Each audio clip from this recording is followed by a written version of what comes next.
दोस्तों, जैसा कि आप सभी को मालूम होगा कि हाल ही में उत्तर प्रदेश के कानपुर में आई लव मोहम्मद लिखने पर किस तरह से बवाल हुआ है, किस तरह से 200 मुसलमानों पर एफआईआर दर्ज करके उन्हें जेलों में डाला गया है और अब पूरे भारत में इस घटना को लेकर किस तरह से विरोध प्रदर्शन हो रहा है।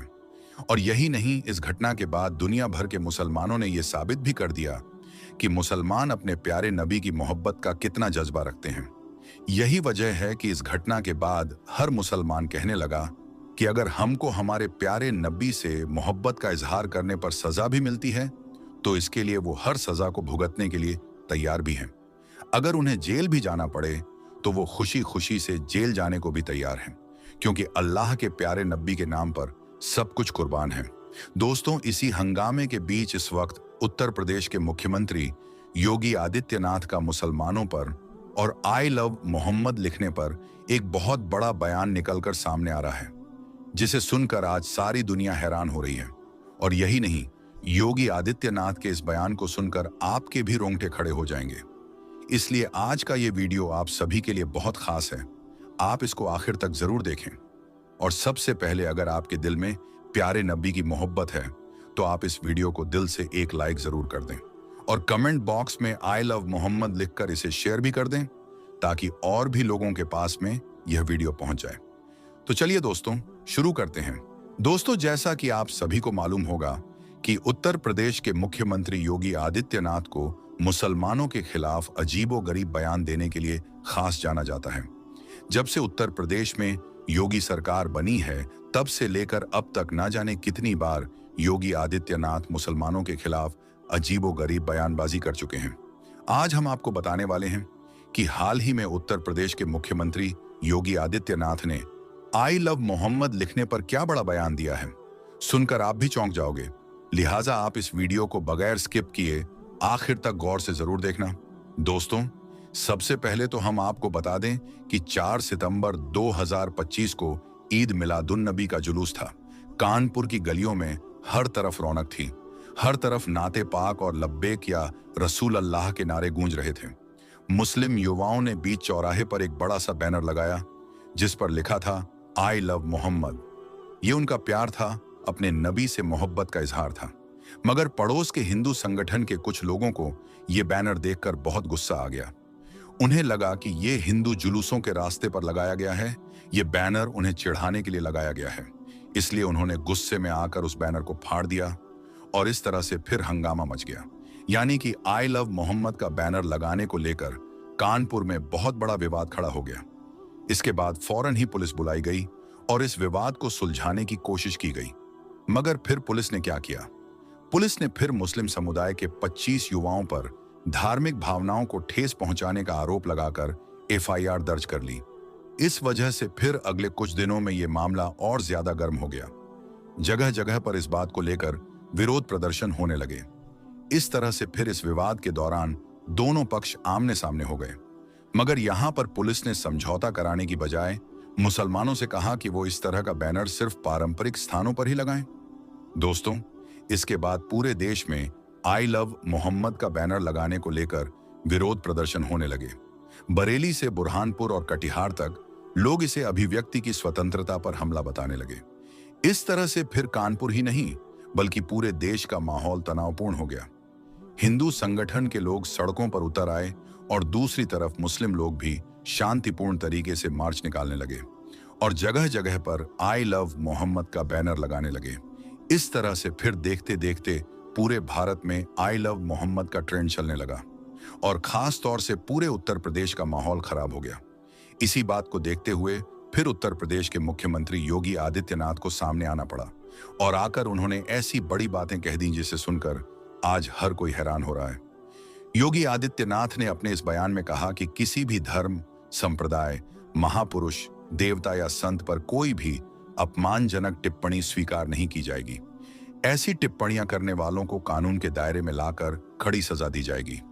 इसके आगे योगी आदित्यनाथ ने यह भी कहा कि भारत देश में सभी धर्मों और संप्रदाय को एक दूसरे का सम्मान करना होगा, लेकिन इसके साथ ही विरोध के नाम पर अराजकता, तोड़फोड़ या आगजनी बर्दाश्त नहीं की जाएगी। ऐसा करने वालों पर कड़ी से कड़ी कार्रवाई की जाएगी। दोस्तों, हम आपको बता दें कि योगी आदित्यनाथ ने यह बयान कानून व्यवस्था की समीक्षा बैठक में दिया है, जो धार्मिक विवादों पर योगी के सम्मान नीति को दर्शाता है। सख्त कार्रवाई, लेकिन साथ ही आपसी सम्मान की भी अपील की गई है। और साथ ही उत्तर प्रदेश के मुख्यमंत्री योगी आदित्यनाथ की ओर से इस मामले में पुलिस की कार्रवाई को सही ठहराया है। यानी कि योगी आदित्यनाथ ने कहा है कि इस मामले पर पुलिस ने जो भी कोई कार्रवाई की है वो बिल्कुल सही की है। इसके साथ ही उत्तर प्रदेश के मुख्यमंत्री योगी आदित्यनाथ ने अपने आला अधिकारियों को यह भी सख्त निर्देश दिया है कि वो इस विवाद के बीच सोशल मीडिया पर 24 घंटे खास निगरानी रखें।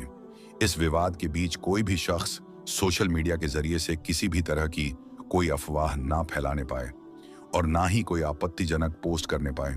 और इस बीच अगर कोई सोशल मीडिया पर गलत पोस्ट करता हुआ या फिर अफवाह फैलाता हुआ मिल जाता है तो ऐसे शख्स पर कड़ी से कड़ी कार्रवाई की जाए।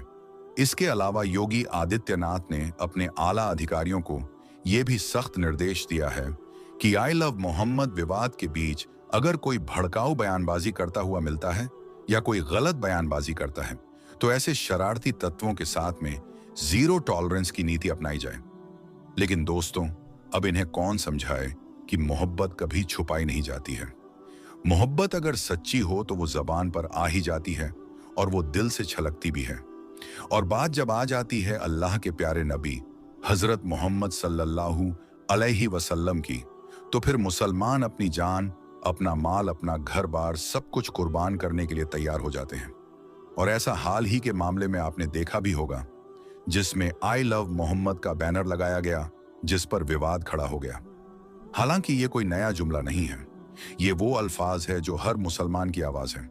कोई इस बात को अपनी नमाज में कहता है, तो कोई अपनी दुआ में कहता है, तो कोई अपनी रूह की गहराई से अपने नबी को पुकारता है। लेकिन इस बार जब आई लव मोहम्मद का बोर्ड लगाया गया तो अचानक से ये मामला एक विवाद का रूप ले बैठा। फिर पुलिस और प्रशासन की तरफ से कहा गया कि ये एक नया रिवाज है और ऐसा करने से दूसरे धर्म के लोगों की भावनाओं को ठेस पहुंचती है और इससे सांप्रदायिक सौहार्द भी बिगड़ सकता है। पुलिस ने ऐसा कहकर पहले तो मुसलमानों से आई लव मोहम्मद का बोर्ड हटाने को कहा, लेकिन फिर जब मुसलमानों ने बोर्ड नहीं हटाया तो फिर पुलिस ने खुद ही बोर्ड और तंबू दोनों को उखाड़ दिया। और यही नहीं, फिर यूपी पुलिस ने तकरीबन 25 मुसलमानों पर मुकदमा भी दर्ज कर लिया, जिनमें से 9 लोगों के नाम साफ साफ लिखे गए, जबकि बाकी के 15 लोगों को अज्ञात बताकर मुकदमा दर्ज किया गया। अब दोस्तों, आप जरा सोचिए कि यहां पर मामला सिर्फ इतना था कि कुछ लोगों ने अपने प्यारे नबी की मोहब्बत का इजहार किया, जिससे ना कोई हिंसा हुई, ना कोई लड़ाई झगड़ा हुआ, ना किसी को गाली दी गई।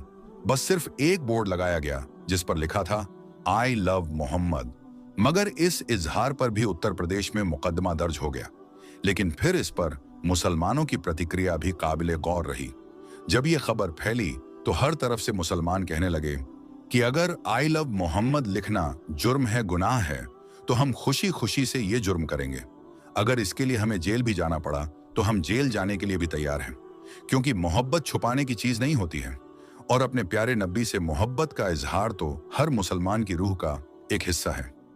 दोस्तों, कानपुर की इस घटना के बाद पूरे देश में और पूरे सोशल मीडिया पर आई लव मोहम्मद की गूंज सुनाई देने लगी। लोग हर जगह पर यही लिखने लगे कि अब यह मामला कानपुर से निकलकर पूरे हिंदुस्तान में और फिर पूरी दुनिया में पहुंच गया। इसके बाद पुलिस प्रशासन ने सफाई देते हुए कहा कि यह एक नया रिवाज है और अब से सार्वजनिक स्थान पर ऐसा नहीं किया जाएगा। लेकिन यहां पर सोचने वाली बात यह है कि अब मोहब्बत के इजहार के लिए भी इजाजत लेने की जरूरत होगी। हालांकि भारत का संविधान हर इंसान को धर्म की आजादी देता है। हर शख्स को यह अधिकार है कि वो अपने धर्म का प्रचार करें, उसका पालन करें और उसे दूसरों तक पहुंचाए। मुसलमान अगर अपने नबी से मोहब्बत करता है तो ये उसका हक है। वो किसी को कोई गाली तो नहीं दे रहा है, किसी पर कोई हमला तो नहीं कर रहा है, किसी की धार्मिक भावनाओं का अपमान तो नहीं कर रहा है। मगर फिर भी ये लोग हर तरफ से मुसलमानों को दबाने की कोशिश कर रहे हैं। लेकिन याद रखें, ये दुनिया चाहे जो कुछ भी कर ले, चाहे जितने भी मंसूबे बना ले, इनका सामना कयामत तक मोहम्मद नाम से होता रहेगा। ये नाम आज भी दुश्मनों के दिलों में दहशत और मुसलमानों के दिलों की ठंडक बना हुआ है और इंशाअल्लाह कयामत तक ऐसा ही रहेगा। और यही नहीं, मोहम्मद नाम मुसलमानों के दिलों में शौक़े शहादत पैदा करने का जज्बा भी रखता है। अल्लाह ताला से दुआ है कि अल्लाह पाक हम सबके दिलों में प्यारे नब्बी की मोहब्बत को पैदा करें और मोहम्मद नाम के लिए मर मिटने का जज्बा पैदा करें। दोस्तों, अजान कोई इंसानी बनाई हुई चीज नहीं है, बल्कि ये अल्लाह का कलाम है। यानी इसे ना तो किसी ने लिखा और ना ही बनाया, बल्कि अल्लाह ने हमारी हिदायत के तौर पर भेजा है। अजान का मकसद ये है कि लोग नमाज के लिए मस्जिद में इकट्ठा हों। यही वजह है कि रोज 5 वक्त अजान दी जाती है।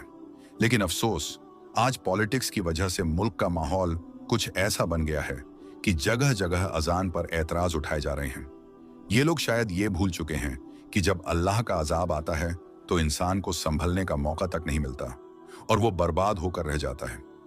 आज की इस वीडियो में हम आपको एक ऐसे शख्स की कहानी बताएंगे जो अजान से सख्त नफरत किया करता था। इतना ही नहीं, उसने एक बार अजान देने वाले को गालियां दी, थप्पड़ मारा और अजान रुकवा दी। लेकिन उसके बाद उस शख्स के साथ जो कुछ हुआ उसे सुनकर आप यकीनन हैरान और परेशान रह जाएंगे। इसीलिए दोस्तों, ये वीडियो आप सबके लिए बहुत खास है। चाहे आप हिंदू हों या मुसलमान, इस वीडियो को आखिर तक जरूर देखिए। दोस्तों, बहुत पहले की बात है, किसी पोस्ट पर एक बहुत बड़ा ऑफिसर था। एक बार किसी खास काम की वजह से उसका तबादला यानी उसका ट्रांसफर मुस्लिम इलाके में हो गया था। इत्तेफाक से उसको वहां पर रहने के लिए जो मकान मिला, उसके करीब में ही एक मस्जिद थी जिसमें 5 टाइम रोजाना अजान दी जाती थी। एक दिन वो ऑफिसर अपने मकान के अंदर सो रहा था कि इतने में मस्जिद में फज्र की अजान होने लगी। यानी कि उसके कानों में अजान की आवाज जोर से पड़ने लगी, जिससे उस ऑफिसर की आंखें खुल गईं। ये देखकर उस ऑफिसर को बहुत गुस्सा आया, इसलिए उसने सुबह होते ही उस मुअज्जिन को यानी अजान देने वाले को अपने पास बुलाया और उससे कहने लगा कि कल से सुबह की अजान लाउडस्पीकर में मत देना, क्योंकि मेरा घर मस्जिद के करीब में है और सुबह अजान की वजह से मेरी नींद में खलल पैदा होता है, यानी कि मेरी नींद खराब होती है। यह सुनकर अजान देने वाले मुअज्जिन ने कहा कि साहब, ये तो अल्लाह का कलाम है, इसको सुनकर तो सुबह सुबह दिल को सुकून पहुंचना चाहिए, और अगर मैं सुबह सुबह लाउडस्पीकर में अजान ना दूंगा तो जो बूढ़े बुजुर्ग लोग हैं उनकी आंखें कैसे खुलेगी। और यही नहीं, बहुत से बूढ़े बुजुर्ग लोग ऐसे भी हैं जिनके पास वक्त देखने के लिए घड़ी भी नहीं है, या फिर उनको घड़ी में टाइम देखना नहीं आता है। ऐसे लोग तो सुबह सुबह अजान की आवाज सुनकर ही मस्जिद में नमाज पढ़ने के लिए आते हैं। और साहब, अजान की आवाज सुनकर आप भी जल्दी सुबह उठ जाया करो, इससे आपको भी बहुत ज्यादा फायदा होगा। सुबह सुबह जल्दी उठकर आप भी पैदल चला करो, इससे आपके जिस्म को भी काफी फायदा हासिल होगा। ऑफिसर तो मुसलमानों के बारे में तरह तरह की बातें सुनकर उनसे पहले ही नफरत करता था, इसलिए वो फिर इस आदमी की ऐसी बातें सुनकर गुस्से में आकर कहने लगा कि मुझे ज्यादा समझाने की जरूरत नहीं है, और याद रखना, खबरदार, अगर तुमने कल लाउडस्पीकर से सुबह फज्र की अजान दी तो तुम्हारी खैर नहीं। और ऐसे ही उस ऑफिसर ने अजान देने वाले को खरी खोटी सुनाकर भेज दिया। मगर उस अजान देने वाले ने उस ऑफिसर की बात पर कुछ खास ध्यान नहीं दिया, इसीलिए फिर उसने अगले दिन ही सुबह फजर के वक्त लाउडस्पीकर से अजान दे दी। जैसे ही सुबह सुबह उस ऑफिसर ने अजान की आवाज सुनी तो गुस्से से लाल हो गया और वो फौरन उस अजान देने वाले के पास गया और उसको बुरा भला कहने लगा। और यही नहीं, गुस्से में उसने उस अजान देने वाले शख्स को थप्पड़ मार दिया और कहने लगा कि मैंने तुमको कल कितना समझाया था कि सुबह अजान की आवाज से मेरी नींद खराब होती है, इसलिए लाउडस्पीकर में अजान मत देना, लेकिन तुमने तो मेरी बात पर ध्यान ही नहीं दिया। बेचारा अजान देने वाला उस ऑफिसर को क्या कहता, वो तो थप्पड़ खाकर रोने लगा और दिल ही दिल में अल्लाह ताला से दुआ करने लगा, या अल्लाह, जिसने तेरी इस अजान को देने वाले बंदे पर जुल्म किया, तू इसे अपने अजाब में डाल दे, इसे ऐसी सजा दे कि इसकी अक्ल ठिकाने आ जाए। जैसे ही मुअज्जिन की आवाज अल्लाह की बारगाह में पहुंची तो अल्लाह ने फौरन उसकी दुआ कबूल कर ली और उसी दिन उस ऑफिसर पर अजाब नाजिल हो गया। यानी कि उसी रात वो अल्लाह की पकड़ में आ गया। जिस दिन उसने अजान देने वाले को थप्पड़ मारा, उस रात वो अपने घर में सोया जरूर था, मगर सुबह वो उठ ना सका, क्योंकि उसी रात उसके जिस्म के आधे हिस्से पर लकवा मार गया, जिसकी वजह से उसके हाथ हिलने के काबिल भी नहीं रहे। उसके बाद उस ऑफिसर का काफी इलाज करवाया गया, मगर उसका वो मर्ज ठीक ना हो सका। ये देखकर दफ्तर वालों ने उसे नौकरी से भी निकाल दिया। अब उसके घर में जो मोटी रकम आती थी वो भी आना बंद हो गई थी। अब घर में पड़ा पड़ा अपनी बीवी को परेशान करने लगा और लड़ाई झगड़ा करने लगा। उसकी बेचारी बीवी उसकी खिदमत करती थी, उसे अपने हाथों से खाना खिलाती थी, उसके कपड़े बदलती थी, यानी कि हर तरह से उसकी देखभाल करती थी, और इसके बदले में उसकी बीवी को गालियां ही सुनने को मिलती थी। इसी तरह से कुछ दिनों के बाद उसकी बीवी भी उससे तंग आ गई और एक दिन उसकी बीवी ने अपने भाई को फोन कर दिया और कहने लगी, भैया मैं इस इंसान से तंग आ चुकी हूँ, पूरे दिन इसकी खिदमत करती रहती हूँ, मगर ऊपर से ये मुझे गालियां देता है, मारता पीटता है। अब मैं यहाँ पर इसके साथ नहीं रह सकती हूँ, इसलिए आप मुझे यहाँ से ले जाइए। यह सुनकर उसका भाई उसे फौरन लेने आ गया और फिर उस ऑफिसर की बीवी अपने मायके चली गई। इसी दौरान उस ऑफिसर के दूसरे हिस्से पर भी लकवा पड़ गया और अब उसके जिस्म का दूसरा हिस्सा भी काम करना बंद कर दिया। अब उसकी दोनों टांगें सीने से जा लगी थीं। अब ऑफिसर एक जिंदा लाश बनकर रह गया था। अब ना ही उसके हाथ हिल रहे थे और ना ही उसके पांव काम कर रहे थे और घर में ना ही कोई उसकी देखभाल करने वाला था। यह देखकर एक दिन उस ऑफिसर का छोटा भाई उसके पास आया और उसे उठाकर अपने घर ले गया। अब ये ना तो खुद उठ सकता था और ना ही खुद के हाथों से खा पी सकता था। अब कौन हर रोज बच्चों की तरह उसकी नजासत धोए, अब कौन इसके कपड़े बदलवाए। ऐसे ही करते करते एक दिन उसके भाई की बीवी भी उससे तंग आ गई और कहने लगी, मुझसे तो ये रोज रोज काम नहीं होगा। ऐसे ही करते करते एक दिन उस ऑफिसर ने किसी बात पर अपने ही उस भाई की बीवी से झगड़ा कर लिया। उसको कोई सख्त बात कह दी। क्योंकि उसकी जबान काबू में नहीं थी, इसलिए उसने अपने भाई की बीवी को गालियां सुना दी। उसकी गालियां सुनकर भाई की बीवी रोने लगी और अपने शौहर से कहने लगी, अब या तो इस घर में तुम्हारा भाई रहेगा या फिर मैं रहूंगी। यह सुनकर भाई ने सोचा कि इस बीमार भाई के चक्कर में मेरी जिंदगी बर्बाद हो जाएगी, इसलिए क्यों ना इसी भाई को यहां से हटा दिया जाएगा। इसीलिए फिर उसने अपने बेटों के साथ मिलकर गुस्से में अपने भाई की चारपाई उठाई और उसको ले जाकर सड़क के किनारे पर रख दिया। दोस्तों, उस वक्त सख्त गर्मी का मौसम था, इसीलिए थोड़ी ही देर में वो सूरज की गर्मी में तपने लगा और उसको पसीना आने लगा। अब उसे जोरों की प्यास भी लग चुकी थी। सुबह से उसने कुछ खाया पिया भी नहीं था। अब ऑफिसर अपनी चारपाई पर पड़े पड़े रो रहा था और कराह रहा था और कह रहा था कि कोई तो मेरी मदद करो, कोई तो मुझे पानी पिला दो, कोई मुझे खाना खिला दो। इत्तेफाकन से उसी रास्ते से उसी मुअज्जिन का गुजर हुआ जिसे इसने थप्पड़ मारा था। उसने देखा कि सड़क के किनारे चारपाई पर एक शख्स लेटा हुआ फरियाद कर रहा है। यह देखकर वो मुअज्जिन उसके पास गया। जैसे ही उसने उस ऑफिसर को देखा तो वो पहचान गया कि ये वही ऑफिसर है जिसने उसको थप्पड़ मारा था। ये देखकर मुअज्जिन हैरान हो गया और पूछने लगा, ऐ शख्स, तुम्हारे साथ ये क्या हो गया है? तुम तो एक बहुत बड़े ऑफिसर हुआ करते थे। वो ऑफिसर भी मुअज्जिन को पहचान चुका था और उसने पड़े पड़े ही मुअज्जिन के आगे अपने हाथ जोड़ दिए और कहने लगा कि मेरी बर्बादी उसी दिन शुरू हो गई थी जिस दिन मैंने आपको थप्पड़ मारा था।